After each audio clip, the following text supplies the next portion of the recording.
Hoje a gente falou do avanço de vendas externas para o setor de carnes e um potencial do Brasil vencer e vender cada vez mais para novos clientes, vencer barreiras tarifárias.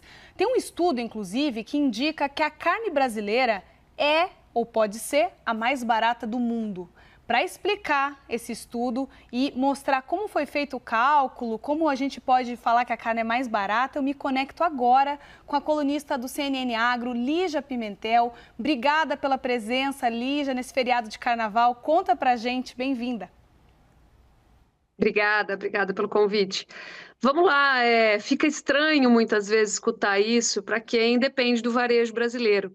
Nós estamos no mercado aqui que é uma economia em desenvolvimento, então o poder de compra ele é bastante limitado. Outro atributo aí que pode causar estranheza para essa afirmação é porque a carne bovina ela tem um valor agregado maior quando a gente compara, por exemplo, com frango e suíno, né? Por quê? Porque é um animal que exige mais tempo para ser produzido, então o quilo da carne, naturalmente, ele é mais caro. É um animal que tem, no nosso mercado, a gente fala menor eficiência produtiva. Então, ele transforma o alimento em carne em muito mais tempo do que o frango e o suíno, por exemplo, que tem uma eficiência maior. Porém, quando a gente fala de carne bovina, e a gente compara com preços ao redor do mundo, o Brasil tem a carne mais barata, inclusive ao consumidor. E o nosso estudo, o que, que ele contempla para a gente trazer essa afirmação? Né? Em primeiro lugar, quando a gente vai no preço da matéria-prima. Então, o boi brasileiro, quando a gente transforma o preço dele em dólares, ele é o mais barato do mundo hoje, tá? A gente não tem nem no Paraguai, nem no Uruguai, nem na Argentina, os nossos competidores aqui na América do Sul, um valor tão competitivo. Hoje a gente tem um boi de aproximadamente US$ 57, né, de custo, e o Paraguai tem uns 70, por exemplo, tá? Que é o segundo mais barato do mundo é o Paraguai, então a gente está bem mais competitivo. Mas não adianta só ser competitivo, a gente precisa fazer essa comparação no mercado varejista, né? Então, quando a gente olha para o Brasil, a gente tem um acém aí em torno de R$ 35 a R$ 40 o quilo. O acém, que é uma carne de dianteiro, portanto, uma carne mais barata, que faz parte do dia a dia da dona de casa. Quando a gente olha para os Estados Unidos, o acém custa US$ 120, R$ 120 o quilo, agora tornando tudo, transformando tudo para reais. E quando a gente olha para a China, são R$ 70 o quilo. Mas eu acho que o que conta mesmo é a comparação com o poder de compra. Ou seja, quando eu pego o salário mínimo e comparo entre esses países, né? Não adianta só eu dar o valor final. Aí sim eu tenho uma noção de quanto o consumidor consegue consumir daquele produto. E a gente fez essa comparação. Então, enquanto nos Estados Unidos o americano ele consome aproximadamente aí 15 quilos de acém com salário mínimo, na China eles consomem 12, olha só, com salário mínimo, e no Brasil a gente consome quase 20 com salário mínimo, tá? Então, mesmo considerando o poder de compra do brasileiro, que é um poder de compra mais limitado, né, a gente tem uma possibilidade maior de trazer essa carne para o prato do brasileiro.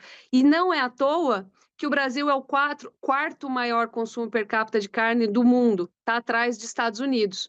E veja só que mais um dado interessante, né? Os Estados Unidos têm um PIB per capita de mais de US$ 80 mil, o Brasil tem um de US$ 8 mil, e mesmo assim a gente consome proporcionalmente muita carne. A gente não faz tanto essa comparação com a China, porque a carne também é uma questão cultural, tá? Porém, o chinês tem consumido cada vez mais carne bovina. Então, considerando aí os poderes de compra e os valores no varejo ao consumidor, a gente tem que a carne bovina brasileira é a mais barata do mundo. A gente tem um grande problema no Brasil, que não é necessariamente o preço, principalmente quando a gente compara outras nações, mas sim o poder de compra, o PIB per capita e o acesso aí à renda, né, trabalho e renda do brasileiro, que acaba limitando esse consumo. Lígia, e uma pergunta relacionando aqui a ciclo de abate, né? A gente fala sobre isso na pecuária e quando o ciclo de abate é menor e afeta o preço na gôndola. Nesse estudo, a gente pode extrair um pouco dele que, apesar dos fluxos diferentes do ciclo de abate, a gente mantém essa carne mais barata em relação a outros países? Excelente pergunta. Na média histórica, o Brasil é 14% mais barato do que seus concorrentes. Hoje, a gente está numa fase ainda considerada de baixa de ciclo pecuário. O que significa isso? Que a gente expandiu muito a produção. Estamos produzindo recorde. Frente a concorrentes no resto do mundo que estão tendo contração de produção. Exemplo, Estados Unidos. Então, hoje nós somos 25% mais baratos do que a média global dos principais exportadores, a média ponderada. Ou seja, nós somos muito competitivos. Aí você pode me perguntar por quê? A gente tem muita disponibilidade de terra, a gente tem um clima que favorece muito a produção agropecuária, a produção de capim. Capim, né, pasto, precisa de sol, temperatura, água e muita chuva.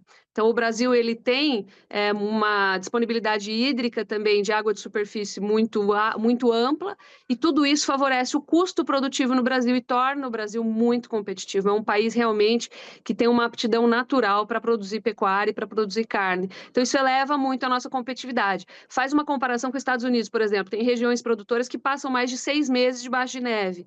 Então, a gente tem uma competitividade que leva a gente a ter um preço muito mais atrativo globalmente. Por isso, a nossa natureza exportadora. Por isso que o Brasil produz muita carne, consegue abastecer o seu mercado doméstico com a carne mais competitiva do mundo, mais acessível, né? Mesmo diante do poder de compra, como eu demonstrei, e ao mesmo tempo ser o maior exportador global também.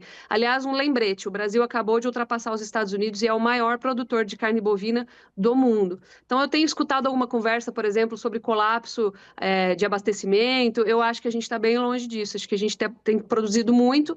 Tem a ver com o ciclo, mas mesmo dentro dos ciclos, a gente ganha ou perde um pouco de competitividade, mas nós continuamos sendo muito competitivos pela nossa natureza produtiva.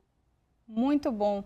Muito obrigada, Lígia Pimentel, conosco. Lembrando que sempre às terças e quintas a gente tem a Lígia aqui. Obrigada pela explicação e a gente vai ficar de olho. Boa notícia aí que a carne brasileira está indo para muitos países e ficando no país também, no mercado nacional mais barato. Lígia, obrigada. Acho que resta a gente assim, desenvolver nossa capacidade de consumo, de poder de compra e de absorção dessa carne. Obrigada pelo convite, um grande abraço, bom carnaval. Abraço, até lá.